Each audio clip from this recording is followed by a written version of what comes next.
할렐루야.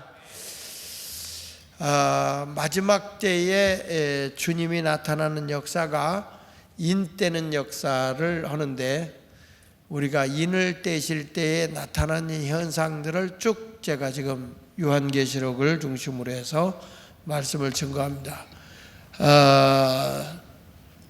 수요일 날은 7개 교회에 대한 얘기를 하고 있고, 이제 이 금요일 날은 인 떼심에 대해서 이제 우리가 볼 때 하나님의 이 6째 인을 떼고, 또 그 다음 뗄 때는 또 나팔이 부러지게 되고 여러 가지 환란의 시대가 계속 이어지게 되는 것을 요한계시록을 통해서 우리가 보게 될 것이에요.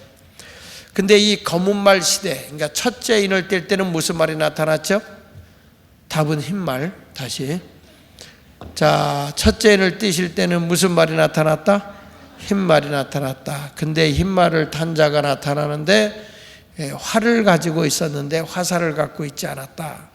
그것은 영적인 의미를 부여할 때, 어떤 분은 그 백마 탄 자로 나타날 때 그분이 바로 마지막에 나타나실 예수 그리스도를 비유하는 분도 있지만, 실질적으로 성서학자들은 바로 그 사람이 화살이 없는, 외형으로 복음이 없는 가식적인 적그리스도가 백마를 탄 모양으로 오시게 되고, 예수님은 공중 재림으로 오시게 되죠. 공중 재림으로 오시게 되는 거예요. 그래서 마지막 때는 이렇게 적그리스도가 말씀도 아닌, 진리가 아닌 활을 가지고 그럴듯한 모양으로 나타나지만, 우리는 뭘 쫓는 자가 되느냐? 진리를 쫓는 자가 돼야 되고, 마지막 때 은혜 받을 만한 때는 은혜를 받아야 돼요. 이제 시대가 가면서 은혜가 떨어지게 되면 이제 그때부터 은혜 받기가 참 힘든 시대, 말씀을 들어도 그 말씀이 내 육비에 새겨지지 않는 시대가 온단 말이에요. 그래서 이제 마지막 때에 나타나는 것, 그러니까 제가 늘 얘기하잖아요. 우리가 은혜 받을 때하고 지금 은혜 받을 때는 하늘과 땅 차이야. 우리 때는 성령의 은혜가 폭포수 같이 쏟아졌어요. 지금은 메말라가지고 참 은혜 받기가 힘들어요. 너무 힘든 시대야. 근데 우리가 은혜 받을 때만 해도 그냥 기도원이라는 기도원이 널려 있어요. 그냥 성령 운동하는 분들이 너무 많아가지고 가는 데마다 은혜를 받아. 여기 가면 우장창, 중창, 추자장창 하는 이천석이가 계시고, 저기 가면은 강다리 목사가 계시고, 저쪽으로 가면 장광용 목사도 있고, 요한계시록에 권정길 목사님이 있고, 저기 성결교단에 은사집회 잘하는 이계선 목사님이 계시고, 그냥 여기 가도 저기 가도 은혜를 못 받는 데가 없어. 병든 사람은, 가난한 사람은 조영규 목사 찾아가면 삼박자의 축복을 통해서 참으로 좋은 날입니다. 좋으신 하나님, 그분이 그거 만드셨어. 그분이. 그래가지고 그렇게 하면서 늘 은혜 받는 자리, 어디든지 가도 은혜가 막 쏟아졌어요. 근데 지금은 은혜 받기가 쉬워, 어려워요. 진짜 어려워요. 여러분도 텔레비 은혜는 많이 받아도 그런 은혜 받는 자리에 가는 거 잘 안 가려고 그래요. 그 당시에는 가마떼기 깔아놓고, 예배당에 건물 안 주고 텐트 쳐놓고 가마떼기 깔아도 사람들이 은혜 받으러 왔거든요. 요즘에 만약에 텐트 쳐놓고 가마떼기 깔아놓고 무릎 꿇고 기도하러 은혜 받으러 오라 그러면 갈 사람 별로 있겠습니까? 별로 없단 말이야. 그만큼 세대가 달라졌어요. 은혜가 그만큼 말라가고 있는 거야. 이제 그 다음에 두 번째 말은 무슨 말이라고 그랬죠? 두 번째 말은 붉은 말. 다시, 두 번째 말은 무슨 말? 붉은 말이 나타나는데, 이 붉은 말은 뭐냐면 사상전, 이 사상전이 나타나는데, 사람의 사상을 이제 병들게 하는 거죠. 이렇게 해가지고 막 싸움이 터지게 되고, 이제 이런 사회주의와 민주주의, 공산주의와 이런 사상전으로 가지고서 사람들이 병이 들게 하는 그런 시대가 되는 것이고요. 근데 오늘 이제 셋째 인을 떼실 때, 셋째는 무슨 말? 써놨는데, 셋째는 무슨 말? 셋째 인을 떼니 검은 말이 나타났대. 검은 말을 탄 자가 뭘 들고 나타났죠? 답은 저울. 다시, 뭘 들고 나타났다? 저울. 이건 무슨 얘기냐면, 기근의 시대가 와서 식량난 시대가 온다는 거예요. 식량난 시대. 그래가지고 지금도 보면 여러분 우리 멀지 않고 북한에만 봐도 지금 식량난이, 오늘 우리 교회에 나오고 있는 김성일 총장 되시는 분 있어요. 탈북하신 분인데, 근데 그분이 동영상을 하나 보내줬는데 북한에서 일어나고 있는 식량난에 대해서, 굶주려 죽어가고 있는 그 모습을 그냥 적나라하게 한 25분 정도 이렇게 보는, 그걸 나한테 보내왔어요. 그거 보는데 정말 끔찍하더라고. 여러분, 대한민국에 태어난 걸 감사해야 돼. 그런데 저 김일성 주체 사상을 따르는 인간들은 뭐지 도대체? 지금도 말이야, 지금도 데모하는 그 민노총 애들, 이런 애들 보면 이 북한을 낭망하는 걔들만 갔으면 좋겠어. 데모하지 말고. 나만이 그렇게 배불러 가지고 말이야, 너무 먹을 게 풍요롭고 살기 좋으니까 자꾸 김일성 주체 사상에 빠져가지고 말이야, 거기만 좋아하는데, 한번 특별법을 좀 내년에 국회의원 많이 뽑아가지고 특별법 만들어서 김일성 주체 사상을 추앙하는 사람은 북한으로 올려보내겠다, 이렇게 해봤으면 좋겠어. 왜 여기 남한에 살아가지고 그렇게 힘들게 하냔 말이야. 그냥 지들 좋으면 가지. 왜 얼굴들이 그 모양이 다 여기 주사파 앉아있나? 자, 그래서 이 검은말 시대는 식량난 시대인데 지금은 기근의 시대라. 여러분, 대한민국은 진짜 하나님의 복준 나라야. 먹을 게 이렇게 풍요로울 수가 없어, 대한민국이. 이 탈북자들이 요즘에 핸드폰이 있어서 북한 오고 전화하거든요. 전화를 하는데 첫 마디가 뭐냐면, 남한에 오면, 대한민국에 오면은 바나나가 썩어 나간다, 이 말에 놀래는 거예요. 놀래. 무슨 소리냐, 북한은 바나나가 엄청 비싸대요. 우리도 옛날에 바나나 노래도 있잖아요. 원숭이 똥구멍은 빨간 건 사과, 사과는 맛있어, 맛있는 건 바나나, 그 정도 노래가 있어. 바나나는 길어, 길은 건 기차, 기차는 빨라, 빠른 것은 비행기, 비행기는 높아, 높은 것은, 이런 노래를 다 불렀잖아요, 우리가. 근데 지금은 여러분 바나나 있어도 잘 안 먹죠? 이강배 장로나 아직도 먹지, 그냥 어쩌다 이렇게 먹지, 이렇게 많이 있으면 잘 안 먹더라고. 우리 집에도 보니까 애들도 바나나가 이렇게 잘 안 먹더라고. 근데 바나나가 옛날 같이 그냥 막 이렇게 우겨 넣는 시대가 아니에요. 근데 솔직히 우리끼리 이제 바나나 맛있습니까? 역시 이강배 장로님의 손녀딸답다. 그러니까 저 집은 바나나를 좋아하는 집안이고, 그런데 내가 사줄게, 바나나. 근데 이렇게 이 북한에는 먹을 것이 그렇게 오고, 북한에서 이렇게 얘기한다는 거예요. 여기 탈북자들이 남한으로 와라. 그러면 펄쩍 뛴대, 처음에는. 아니, 거기 가서 말이야, 먹을 것도 없대는데. 그러니까 남한은 먹을 걱정을 할 필요가 없다. 대한민국은 먹는 게 천지다. 아니, 그게 얼마 안 돼서잖아요. 우리 어렸을 때만 해도 미군들 쫓아내면서 헬로 초콜릿도 기분이, 먹던 것도 좋아요, 그리고 쫓아다녔거든.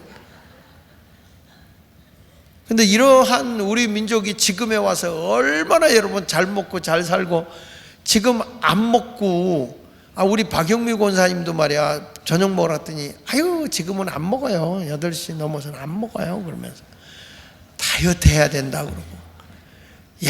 요즘에 우리나라는요, 먹을 게 천지라도 안 먹는다니까.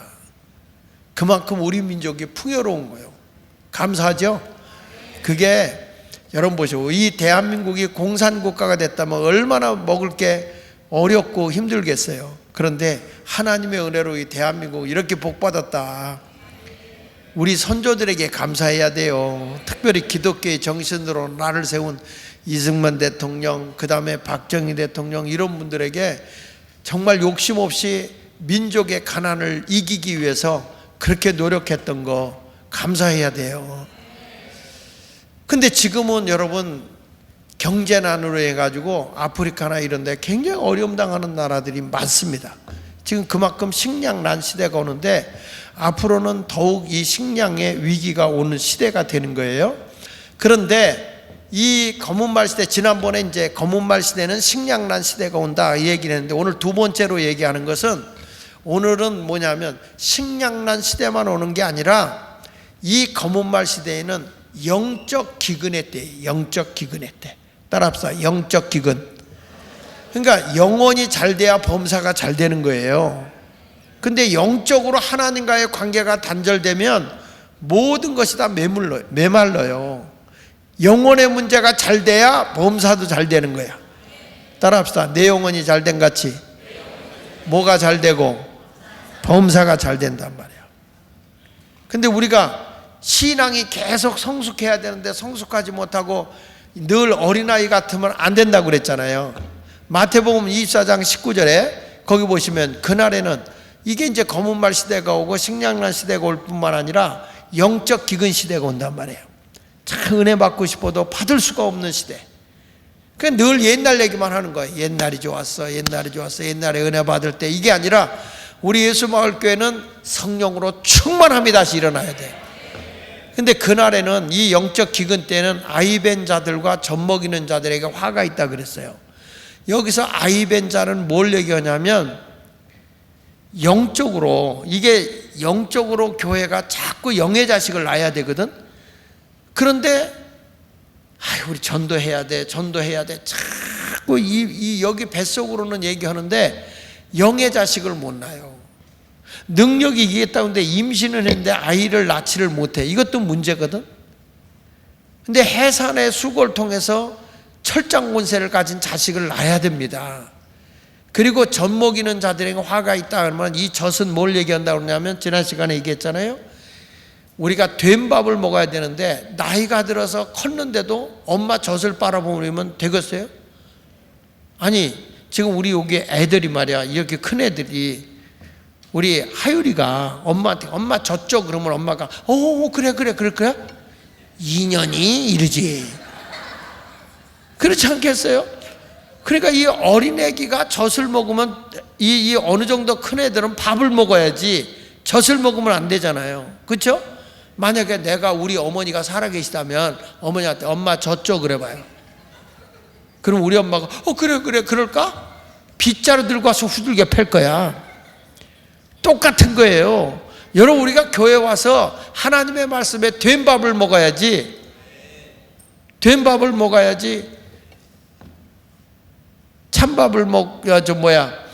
그 젖을 먹고 그러면 우리의 신앙이 영양실조 걸린다는 거예요. 그래서 우리는 언제나 어떤 사람이 되어야 되느냐?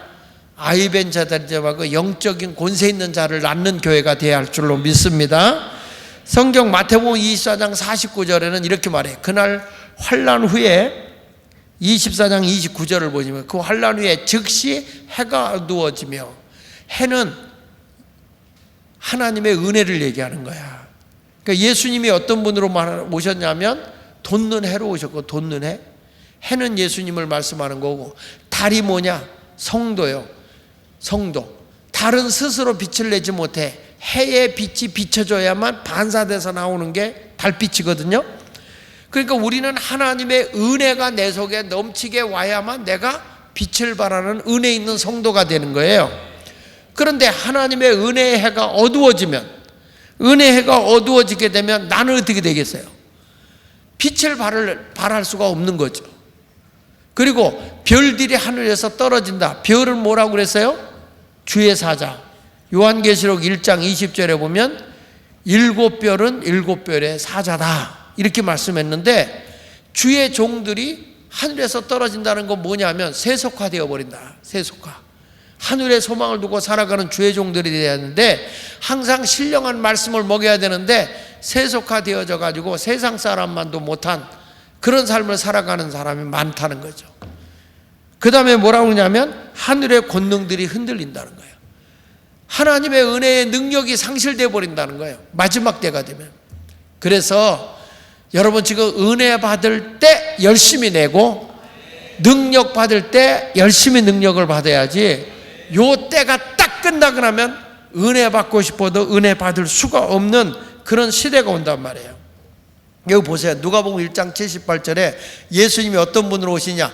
돋는 해가 위로부터 우리에게 임한다 그랬잖아요. 그러니까 예수님이 어떤 분이냐? 돋는 해예요. 돋는 해. 그러니까 예수님을 통해 은혜를 우리가 받아야 달빛을 발하는 거예요.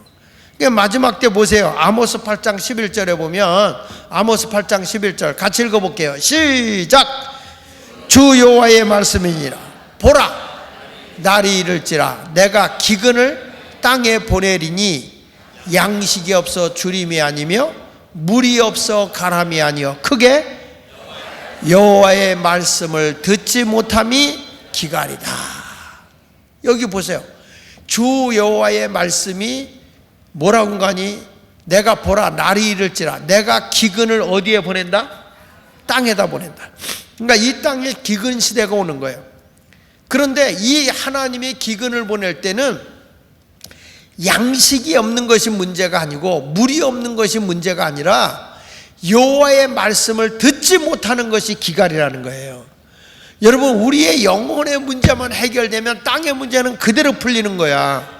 그러니까 무엇을 먹을까 입을까 마실까는 주님이 염려 걱정하지 말라는 거야. 믿으십니까? 다만 그의 나라와 그의 의만을 구하라는 거예요. 하나님의 나라와 하나님의 의를 구하면 땅의 것은 해결된다 이 말이야. 그러면 사람들이 왜 세상에서 기근을 당하게 되냐면 영적으로 내가 무장이 되지 않기 때문에 기근이 오는 거예요. 기근이. 그 기근을 이길 수 있는 방법은 뭐냐? 하나님의 말씀으로 무장하고 성령이 충만하고 은혜 위에 은혜로 살아가는 교회가 되면 환난과 근심과 걱정이 다 예수 이름 앞에 사라지게 될 줄로 믿습니다. 요엘서에도 보면, 거기에 보면 마지막 때에 이족이 나타난다는 거야. 요엘서 1장에 보면 이상한 족속이 나와서 다 갉아먹는다는 거야. 그런데 그때의 가장 소중한 것이 뭐냐? 요엘서 강조하는 것은 은혜 받을 때 은혜로 무장하라는 거야. 근데 그것을 잃어버리게 되면 하나님이 와서 너희들의 모든 전갈 기근으로다가 싹 쓸어버린다는 거예요. 그러니까 은혜를 받지 못하면 끝나는 거지. 그러니까 우리는 기도 생활 더 열심히 해야 되겠죠?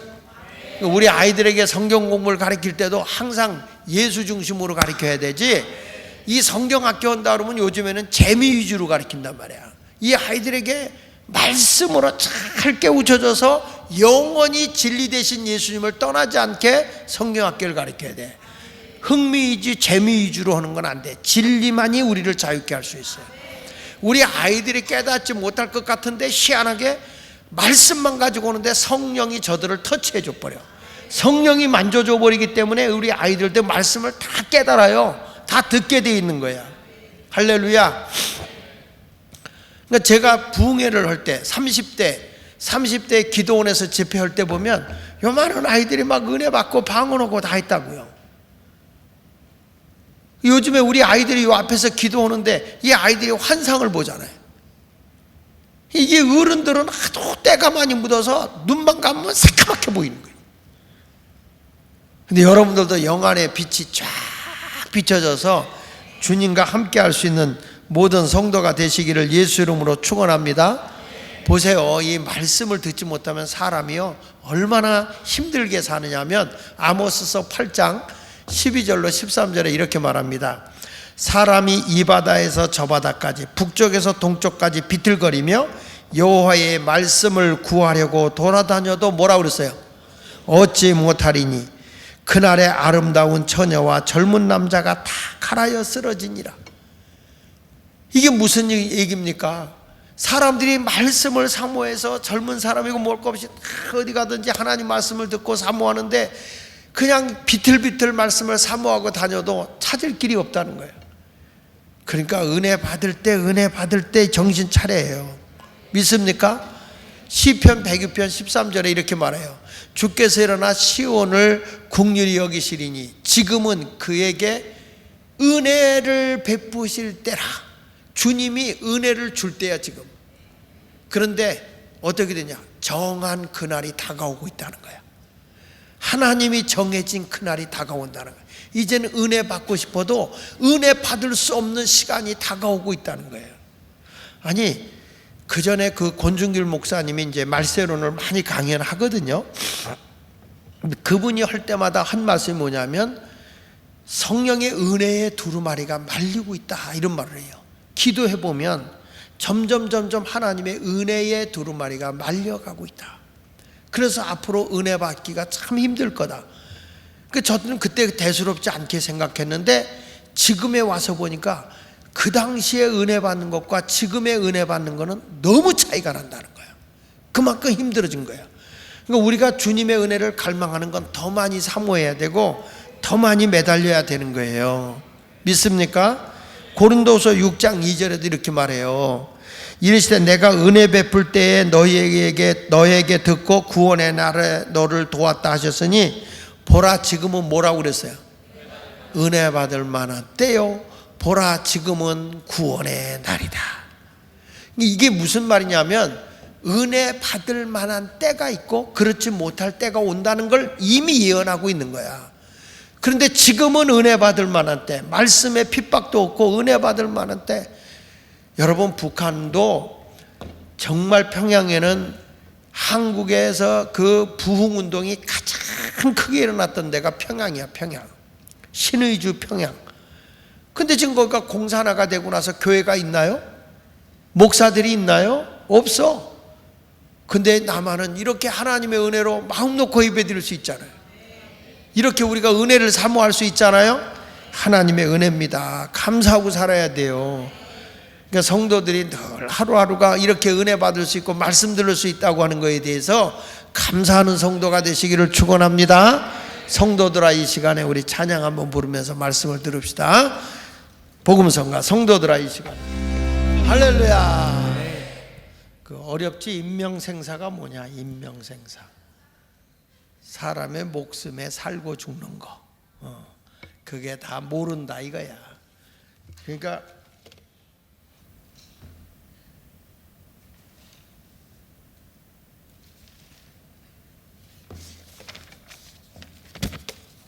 하나님의 그 인명생사를 모른다. 우리가 죽고 사는 거 다 누구 손 안에 있다? 하나님의 손 안에 있다. 그러니까 그저 우리는 하나님의 은혜 속에 살면 되는 거예요. 그런데 이 은혜 속에 산다는 게 쉬워요, 어려워요? 근데 하나님의 은혜는 뭐가 좋냐면 핍박과 같이 오더라고요. 내가 하나님의 말씀대로 순종하면 아무 일도 없을 것 같은데 은혜대로 살려고 하면 꼭 반대 세력도 있잖아. 안티 기독교도 있잖아요. 예를 들면 모세가 하나님의 지시를 받았어. 은혜를 받고, 야, 애굽으로 가서 내 백성 이끌고 나와. 그래 갔어요. 가서 하나님께서 이스라엘 백성을 내보내란다. 그러니까 바로왕한테 이스라엘 백성을 내보내시고, 그러니까 내보내라고 하나님의 명령으로 이스라엘 백성들을 내보내라 하나님의 말씀을 전하고 나니까 아유 그래요 알았습니다 하고 내보내 줍니까? 그때부터 이스라엘 백성을 핍박을 가하기 시작하고 산의 아이들 출생하면 다 죽이고 이런 일들이 막 일어나기 시작하는 거야. 여러분 보세요. 하나님의 말씀대로 살려고 하면 그만큼 은혜 속에 살기가 어려운 거야. 핍박이 온다니까. 핍박이. 여러분 노아가 방주를 져라. 너희 가족이 구원받기 위해서 져라. 그리고 백성들을 방주 안에 다 들어오게 하라. 사람들이 들어옵니까? 하나님의 심판이 와요. 이 세상에 물르다가 심판합니다. 아니 지금 날씨가 얼마나 좋은데 무슨 홍수가 나서 다 멸망한다고 그래. 그리고 배를 지면 해변가에다나 짓거나 아니면 강가에다 질 일이지 뭐 때문에 산꼭대기 그 제일 높은 산 위에다가 이 배를 짓느냐고. 미쳐도 보통 미친 거 아니다. 여러분 내일과 미래를 준비하는 일이 그만큼 힘든 거야. 아니 우리 지금 살기 좋고 아름다운 일들이 있는데 무엇 때문에 산에 가다 그걸 짓습니까? 그 정신 나간 사람만이 할 수 있는 겁니다. 이렇게 얘기할 수 있어요. 그만큼 여러분 말씀대로 살면 사람들이 다 우리한테 삿대질하고 손가락질하고 미쳤다 미쳤다, 예수 말게 나가더니 장목사 얘기 듣더니 미쳤다 미쳤다, 무슨 종말이 오냐 종말이 오냐. 종말이 오고 있어요. 나는 돌아가는 거 보면 종말이 오고 있다니까. 정신 차려 깨어서 기도하고 있어야 돼요. 믿습니까? 어마어마한 일들이 일어난 거예요.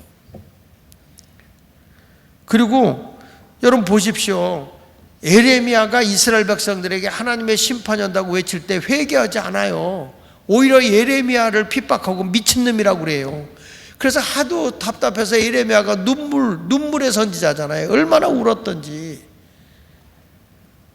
그러니까 이게 하나님의 역사는 그만큼 힘든 거예요, 사람이. 그리고 말씀대로 살기가 쉬워요, 어려워요? 어려워요. 그래서 이런 말에 예레미야 14장 1절에 보면 이런 말씀이 나와요. 가뭄에 대하여 예레미야에게 임한 여호와의 말씀이다. 그러면서 예레미야 14장 4절을 보십시다. 자, 시작. 땅에 비가 없어 지면이 갈라지니. 이게 자연적으로는 비라고도 얘기하지만 영적으로는 은혜예요, 은혜. 은혜가 없어지면 여러분의 심령이 다 타, 갈라져, 속 터져. 이런 일들만 생겨요. 그 다음에 밭 가는 자가 뭐라고 그랬어요? 부끄러워서 그의 머리를 가리는도다. 이 흉년 들어서 농사를 질 수가 없어. 영적으로는 뭐냐? 밭은 사명을 얘기하는 거야. 일터. 그러니까 뭐냐면 사명자들이 부끄러워. 왜? 일을 할 수가 없어. 아무리 가서 예수를 전하고 구원받아야 됩니다 해도 사람들이 말을 안 들어. 그러니까 이 사명자들이 부끄러워. 그래서 그의 머리가 가려지는. 나가면 뭐하냐? 사람들이 다 나를 외면하고 미친놈이라고 하는데 내가 거기가 뭐하느냐? 이렇게 한다는 거예요. 그 다음에 들나귀들은 뭐라고 그랬죠? 거기 보면 들의 암사슴은 뭘 낳고? 들의 암사슴은 새끼를 낳아도, 내가 일하러 들판에 나가서 새끼를 낳아도 풀이 없다, 양식이 없다는 거예요. 우리가 어쩌다가 영혼을 구원했는데 그들을 일깨우고 하나님 나라 말씀으로 일깨워줄 말씀이 없다는 거예요. 말씀이. 그러니까 아까도 얘기했잖아요. 양식이 없어 기갈이 아니라 말씀이 없는 것이 기갈이라고요. 하나님의 말씀을 잘 들을 수 있는 게 복인 줄로 믿습니다. 어느 목사님이 말이야, 현대신학을 공부하고 나서 성경을 이성주의로 풀어버린 거니까, 특별히 우리 감리교 같이. 그 성경을 딱 하면서 이런 얘기를 한 거예요.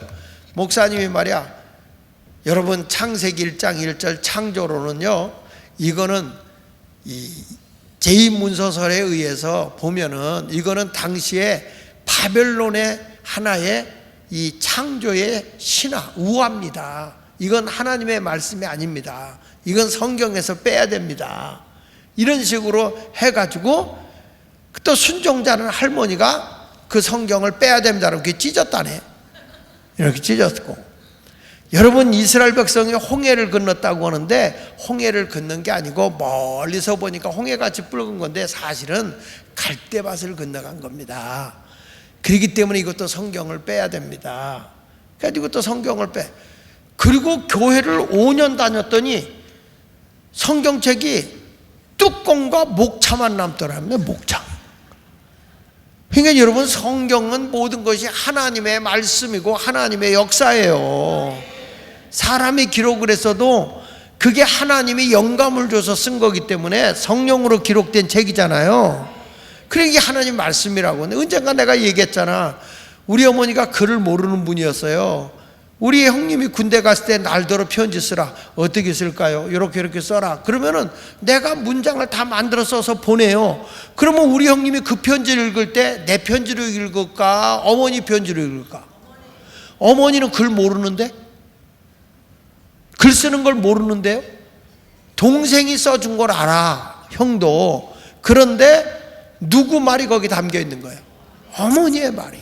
그러니까 편지는 사람이 쓸 수 있어, 성경은. 그러나 성령의 감동으로 기록되어 있기 때문에 성경은 하나님의 말씀이다, 이 말이야. 이해가 되세요? 그런데 사람들이 말이야, 여기 보니까 풀이 없으므로 내버려 두며 들나귀들은 벗은 산 위에 서서 승냥이 같이 헐떡이며 풀이 없으므로 눈이 흐려지는도다. 하나님의 양식에 말씀이 없으니까 영의 눈도 흐려지는 거예요. 이제는 영적인 세계를 볼 줄 모르는 거예요. 자꾸 교회가 세속화되어지면 안 되는 거예요. 오면 하나님 말씀 붙잡고 주여 아멘, 그 말씀이 나에게 주는 말씀입니다. 아멘, 나를 깨우쳐주는 말씀입니다. 할렐루야. 그리고 그냥 말씀 한마디 한마디가 꿀같이 달아야 돼. 어쩌면 오늘 목사님이 꼭 우리 집안에 있는 얘기하는 본 것 같아. 성령은 다 보시지. 우리 하나님이 불꽃 같은 분이신데. 그래서 말씀 속에서 내 입술을 통해서 일하는 거예요. 할렐루야. 여기 보세요. 여호와여, 우리의 죄악이 우리에게 대하여 증언할지라도 주는 주의 이름을 위하여 일하소서. 우리의 타락함이 많으니이다. 우리가 주께 범죄하였나이다. 하나님의 말씀이 내 속에 오게 되면 하나님은 거기에다가 말씀을 통해서 깨우쳐줘요. 이게 죄다, 이게 잘못됐다. 그러면 우리가 자복하고 회개해야 될 줄로 믿습니다. 이제 말세가 되면 여러분, 우리가 하나님의 은혜 속으로 능력 있는 성도로 바뀌어져야 돼. 내가 그냥 세상 사람과 같이 타협하고 살면 안 되고, 이제 해산하는 이제 임신만 하고 있으면 안 돼. 우리가 영적인 능력자로 나야지.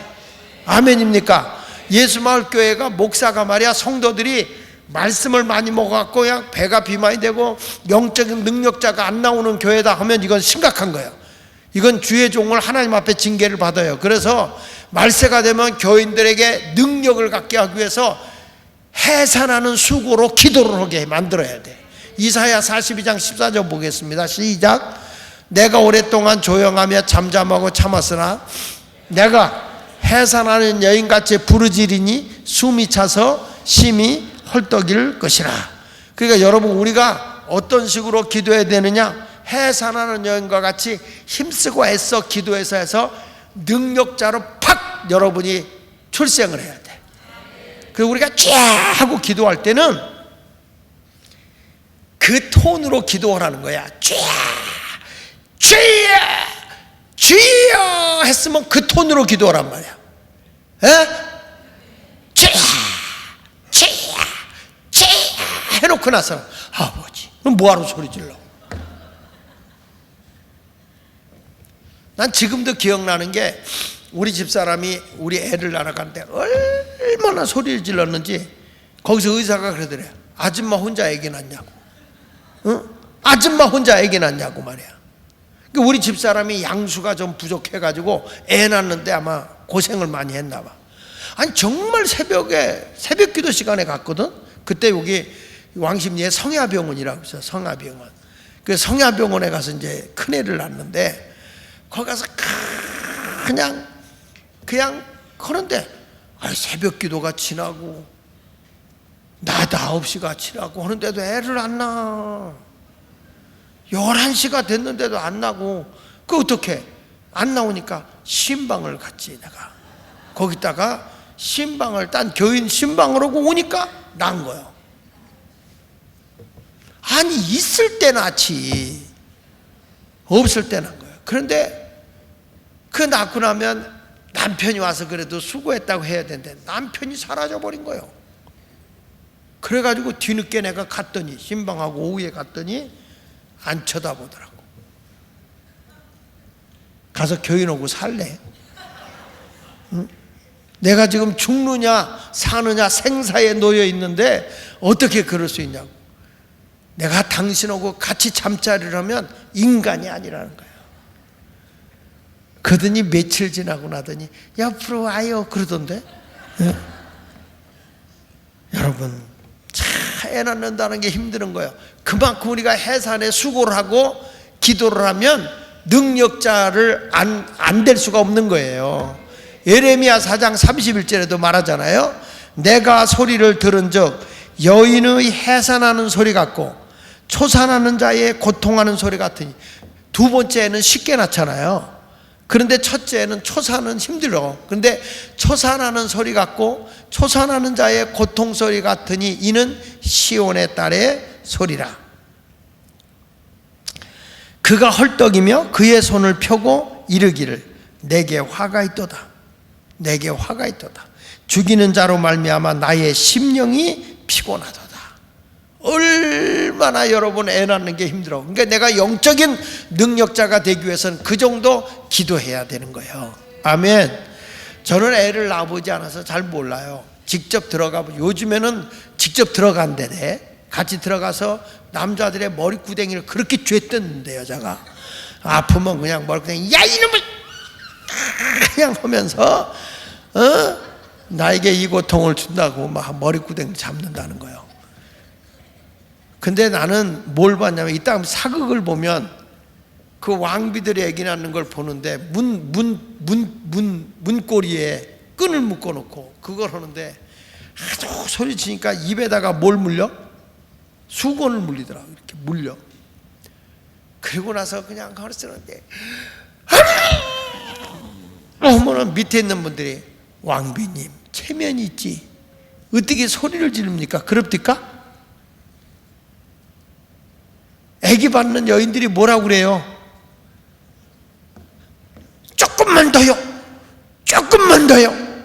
조금만 더요. 그렇게 힘을 줘요. 그러니까 여기서 여러분들이 기도할 때 계속 쫙 같이 해주는 게 조금만 더. 조금만 더.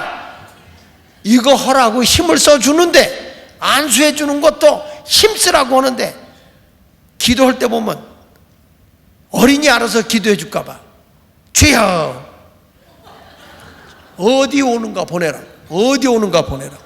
이게 무슨 능력이 와. 능력이 와. 하나님 앞에 힘쓰고 애쓰고 노력하면서 기도를 해야 능력이 나타나게 될 줄로 믿습니다. 육적인 교회가 되지 말고 우리 교회가 영적인 교회가 되기 위해서 성령의 능력을 힘있기를 예수 이름으로 축원합니다. 주님 오실 날이 가까울수록 주 예수의 강림이 가까울수록 우리는 성령을 강하게 받고 능력자들이 되기 원하면 아멘. 주 예수의 강림이 가까워. 옆 사람하고 인사하면서 성령 받고 능력 있는 사람이 됩시다. 오직 성령이 임하면 권능을 받는 거예요. 이 두나미스라고 하는 엄청난 파괴력을 가진 능력자가 되는 거란 말이야. 그래서 우리는 해산하는 여인과 같이 철장군세를 가지고 천하만국을 다스리기 위해서 성령의 능력을 힘입고 살아가는 그런 성도들이 돼야지, 성령의 능력을 힘입지 않으면 인간의 어떤 육정으로, 인간의 어떤 혈기로, 인간의 어떤 위협의 힘으로 사람을 이렇게 억압을 하려고 하다가 구타도 하고 폭력도 휘두르고 그리고 소리도 지르고 이런 못된 짓을 하는 거야. 그런데 우리는 그냥 영적으로 예수 이름으로 말 한마디만 해도 얼마나 능력이 많은데, 겨자씨만한 믿음만 가져도 이 산을 명하여 바다에 옮겨져라 해도 옮겨지는 거예요.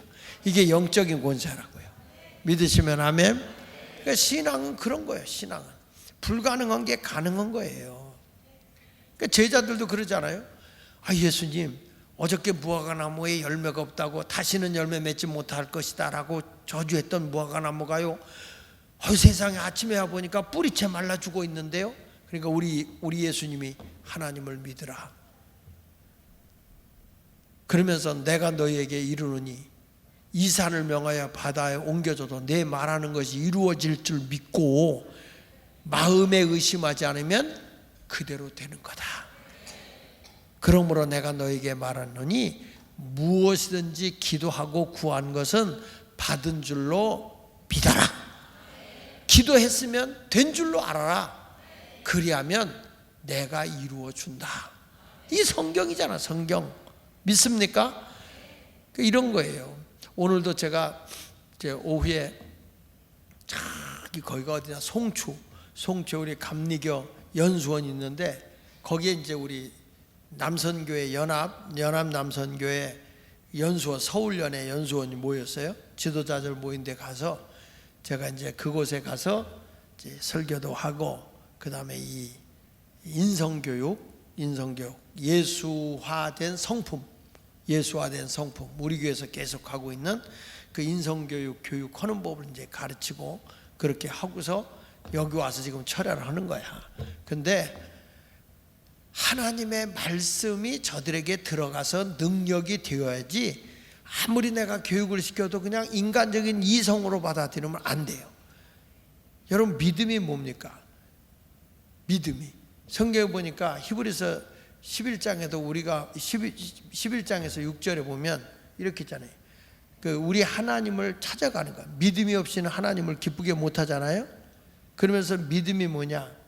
하나님을 찾는 자들과 그 이름을 믿는 자들, 그 이름을 찾는 자들에게, 하나님의 이름을 부르고 하나님을 찾는 자들에게 우리 하나님이 상을 베풀어 준다는 거야.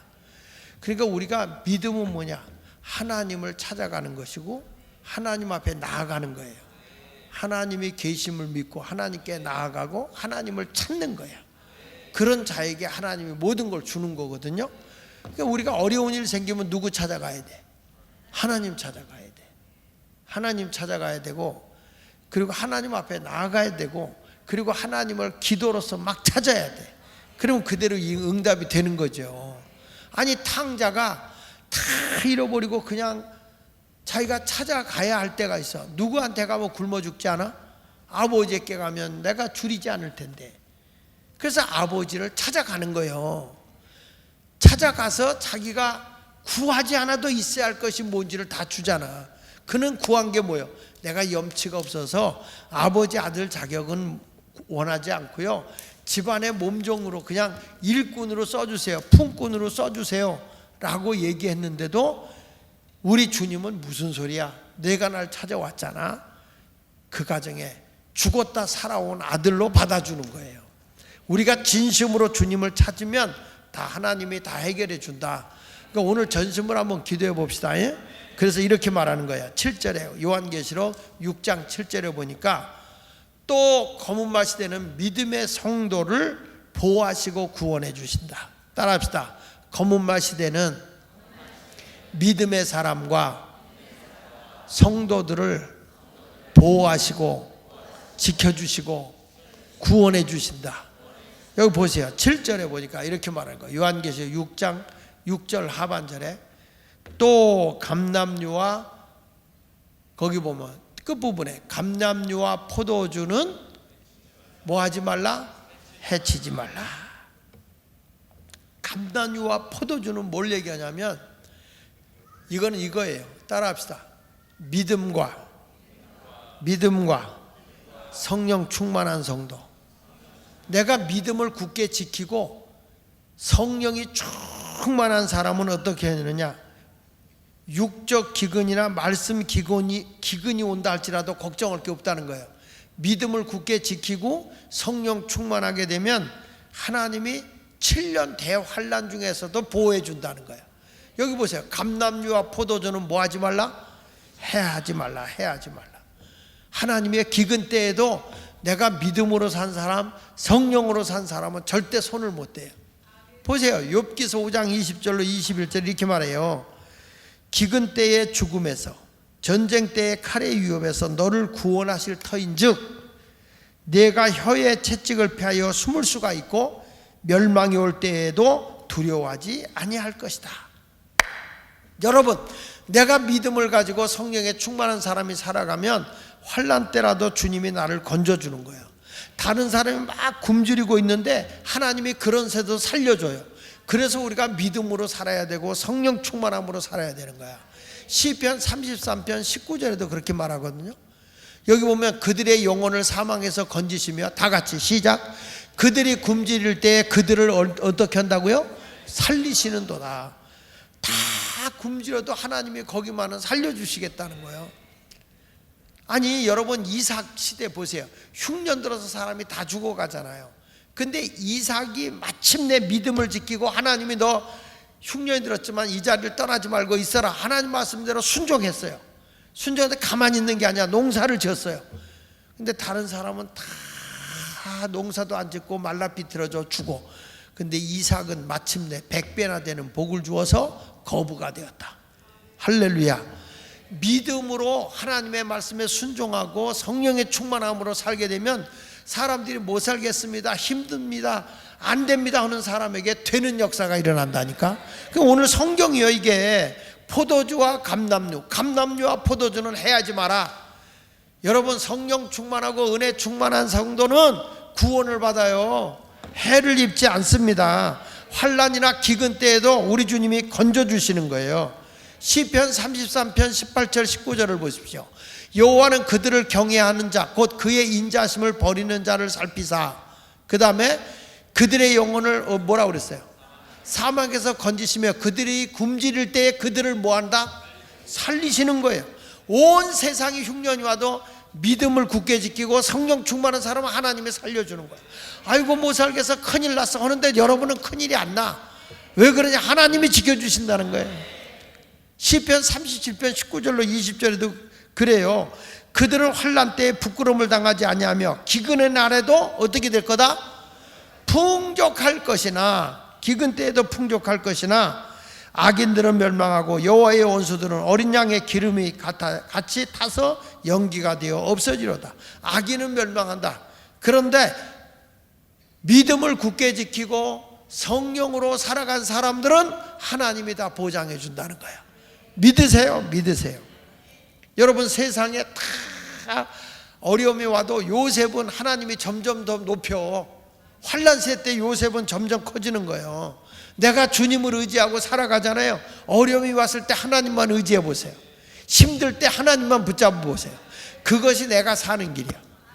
감람류와 포도주는 절대로 해하지 말라. 믿으시면 아멘. 보세요, 요셉 때만 거기서 흉년이 와도 걱정이 없는 거예요. 창세기 41장 53절에 보십시오. 애굽 땅에 7해 풍년이 그치고 요셉의 말과 같이 7해 흉년이 들기 시작하며 각국에는 기근이 있었으나 애굽은 온 땅에는 뭐가 있다? 왜냐하면 흉년을 대비해서 요셉 같은 사람이 양식을 7년 동안 비축했거든요. 그때 사람들이 별 욕을 다 했겠지. 아니 왜 이렇게 세금을 많이 걷어? 나라에는 곡간이 너무 먹을 게 많아서 싸놓을 데가 없는데 사람들이 우리 어려운데 왜 이렇게 세금을 20%씩 걷어가는 거야? 그랬죠. 근데 흉년이 들고 보니까 그게 위력을 발휘하네. 온 땅에 애굽에는 먹을 게 풍성해요. 보십시오. 애굽 온 땅이 굶주림에 백성이 바로에게 부르짖어 양식을 구하는지라 바로가 애굽 모든 백성에게 이르되 요셉에게 가서 그가 너희에게 이르는 대로 하라. 온 지면에 기근이 있음에 요셉이 모든 창고를 열고 애굽 백성에게 팔세. 애굽 땅에 기근이 심했다는 거예요. 여러분, 애굽 땅에 기근이 심해도 먹을 걱정이 있어요, 없어요? 없어요. 다 하나님이 해결했어요. 그 요셉이 공짜로 안 줘. 공짜로 안 줘. 우리나라는 너무 실직수당이고 뭐고 노는 사람들이 더 월급이 많았어. 그러다 보니까 사람이 일을 안 하려고 그랬던 거예요. 이것을 고치겠다는 거 아닙니까? 여러분, 일하는 사람이 복을 받아야지. 놀고 먹는 사람이 더 많은 수익이 생기면 이게 나라 망쳐요, 망쳐. 그 요셉이라는 사람이 흉년을 대비해서 하나님이 주셨기 때문에, 지혜를 주셨기 때문에 20%씩 다 비축을 한 거야. 여기서 우리가 배워야 돼. 여러분, 흉년을 대비하고 사람의 모든 경제는 사이클이 있는 거야. 잘 될 때가 있으면 안 될 때가 있고, 잘 될 때가 있으면 저는 아멘 할 때까지 참여해요. 잘 되다가 안 될 때가 있고, 잘 되다가 안 될 때가 있고, 잘 되다가 안 될 때가 있고. 그래도 미리 잘 될 때 비축해 놓은 사람들은 안 될 때 걱정이 돼, 안 돼? 안 돼요. 그래서 우리는 항상 20%씩 저축을 하는 거예요. 이 요셉의 방법이에요. 흉년 때 나중에는 말이야, 이게 요셉은 어떻게 했냐, 양식을 팔았죠. 돈을 다 갖고 오게 했어요. 그래서 그 돈을 모아가지고 나중에 뭘 했느냐, 백성들이 돈 없어요 하는 순간에 화폐개혁을 했어요. 화폐개혁. 그래서 요셉이라는 사람이 세계의 경제력을 다 잡아. 애굽에서 세계의 그게 에집트 문명이요. 세계의 경제권을 잡는 거예요. 그러니까 여러분, 지도자 한 사람이 미래를 가지면 세상이 바뀌는 거야. 할렐루야. 변화가 일어난다니까요. 그러니까 요셉이라는 사람이 그렇게 하고 나서 이 경제 외국에도 다 팔고 말이죠. 나중에 요셉이라는 사람이 농지개혁까지 해. 농지개혁. 어떻게 하냐, 백성들이 아유 우리는 몸뚱아리하고 땅밖에 없어요. 다 팔아라, 다 팔아. 그러니까 다 팔아서 국가가 땅을 샀어. 그리고 흉년이 딱 끝나니까 어떻게 됐어요? 땅을 다 돌려주고 너희가 80%는 농사져서 먹고 살고 20%만 국가에다 세금을 내라. 그러니까 땅을 샀다가 도로 땅을 다 돌려주고 그들이 수확의 80%는 자기들이 먹고 20%는 국가에다 내고, 그래서 국가도 부유하고 자기들도 부유하고 서로 나누는 삶을 살게 한 거예요. 요셉이 대단한 사람이에요.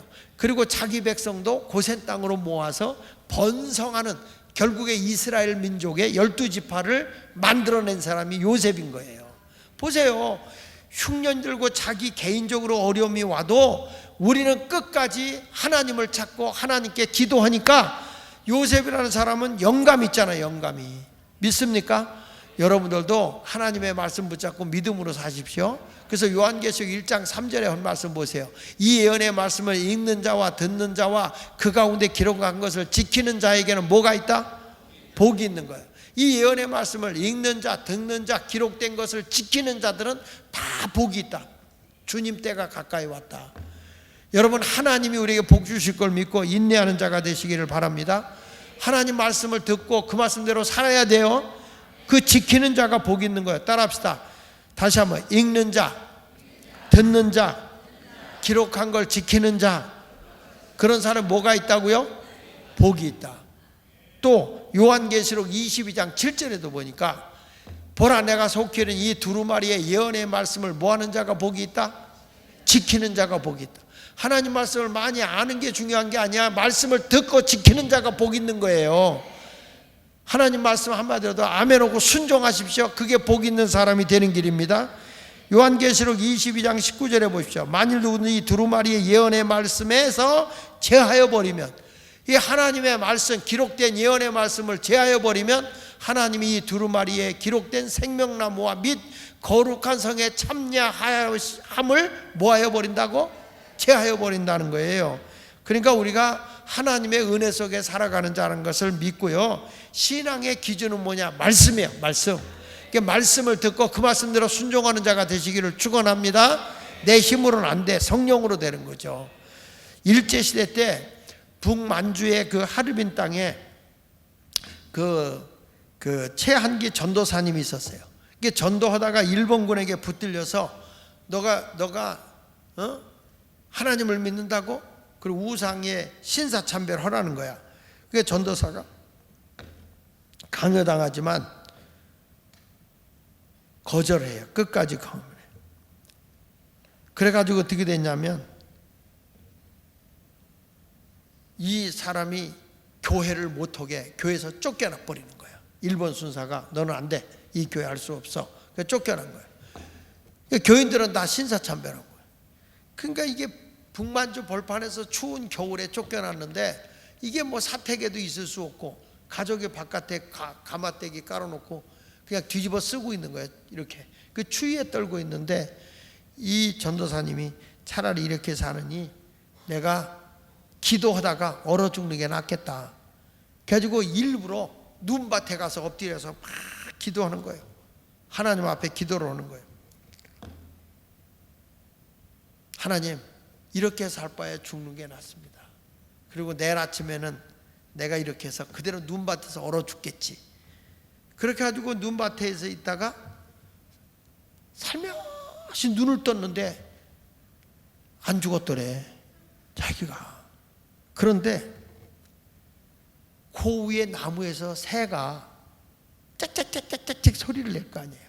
짹짹짹짹짹 소리를 내는데 그 새의 소리로 들리지 않고 이렇게 들리더래. 여보세요, 최한기 전도사님, 우리는 작은 새이지만 굶어 죽지 않아요. 눈이 와도 우리는 굶어 죽지 않아요.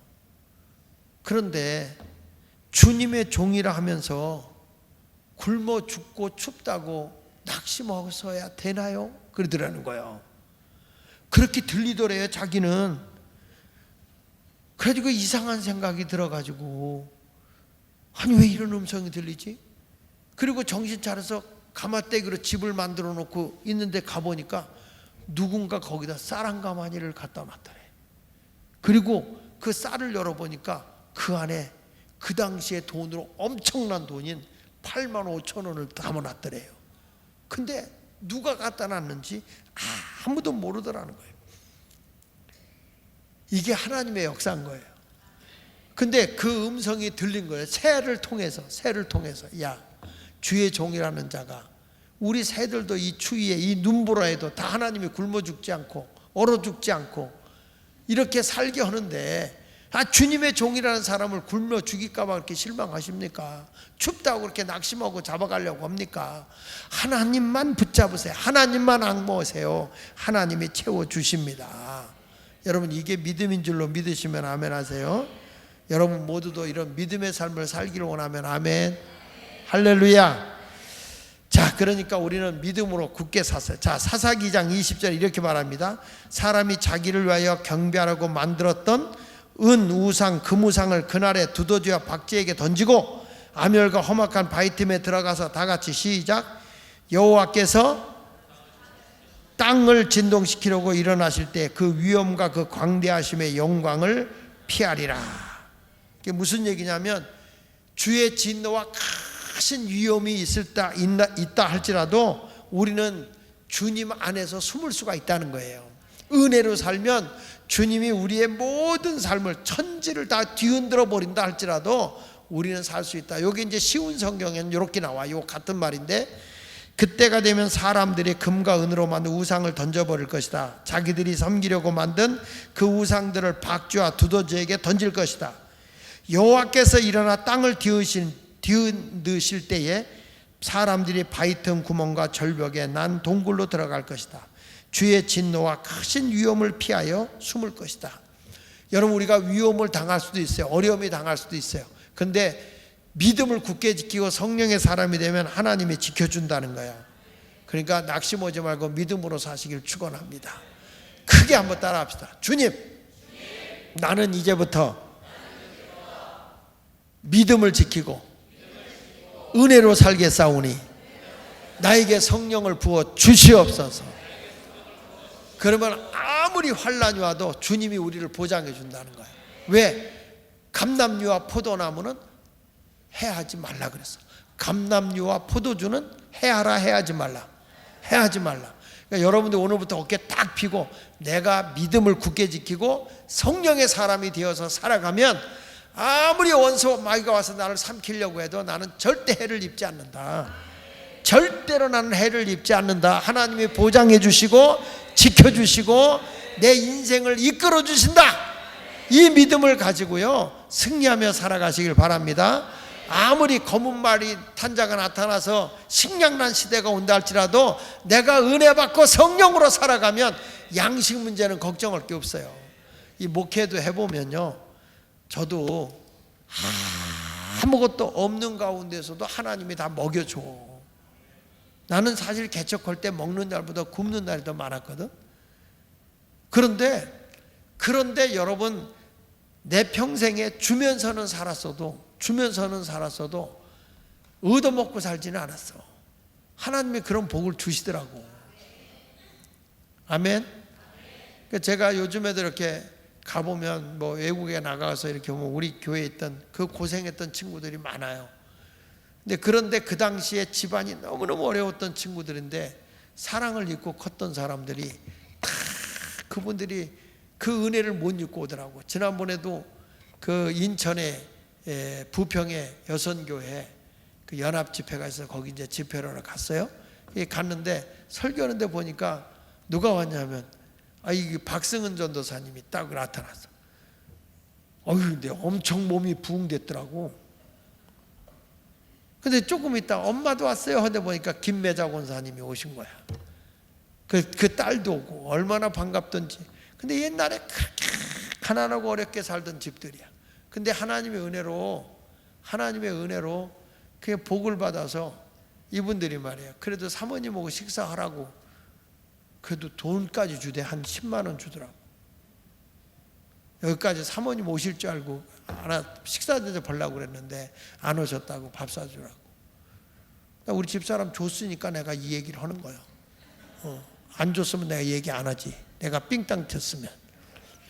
근데 하나님의 은혜로 여러분 이렇게 모든 일이 다 없다 하지 말고 은혜로 살면 하나님이 책임져 주는 거야. 그러니까 걱정하지 말고. 아시겠어요? 자, 이제 하나님 나 성령 충만, 믿음 충만하게 하여 주시옵소서 하고 기도합시다. 자, 은혜가 풍성한 하나님 우리 부르고 내일부터 우리 아이들에게도 정말 하나님 앞에 믿음을 굳게 지키고 성령의 사람으로 은혜로 살도록 교육을 시켜야 돼, 선생님들이. 아시겠어요? 그래야 소망이 있는 거예요. 그래야 하나님이 보장해 주는 거예요. 자, 찬송 부릅니다. 은혜가